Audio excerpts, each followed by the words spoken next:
switch gears and let's go Okay. back to your consulting firm, Yeah. Equitech Innovate. Again, Yeah. I don't know where you find the time, but so can you showcase here what it is that you do in serving the underrepresented founders that are in these disruptive technologies? What was it that made you go out on your? Yeah. Mhm. Yeah. So just being in the deep tech space that I'm at and, dual use as well.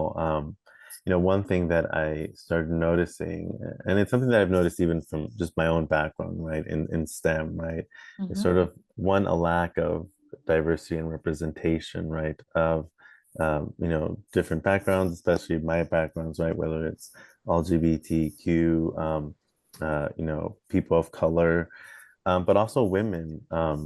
And so again, this is naturally found in a lot of the deep tech spaces, right? Yes. Finding leadership and innovators in that space, and that that's a whole nother conversation, right? But there's a lot of hurdles just even for people getting to that space, right? Right. And so naturally you find sort of a lack of talent there. And then the other thing is, once you have underserved communities in deep tech, right?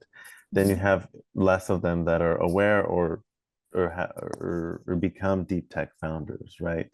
Right. Um, and and so then once you are a deep tech founder, right, then you have these VC funding gaps, right? That you find, right, where out of all the VC funding, right, 136 billion, right, only 1% goes to Black founders, or even smaller to, Latinx or Indigenous, Mhm. or to Mhm. women, right? Mhm. And especially being in the field that I am in, right, I would see very few, again, founders from underserved communities even applying to our program. But then, unfortunately, even those that did apply, sometimes the quality was just not up to par, right? Okay. Uh, and and and so it does tear me a bit, in the sense that, I have compassion, but at the same time, there's a level of quality that we need to maintain and things like that. So, and that's just because they often lack some of the resources and guidance, right? And so even to get to where they're at now has been such a huge feat.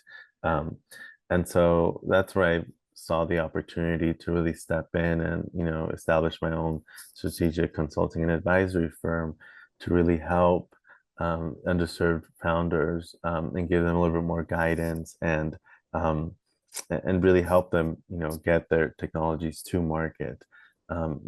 Bringing in my DoD expertise, my deep tech expertise, and also, in working with underserved communities throughout my career with different nonprofits and whatnot. Right.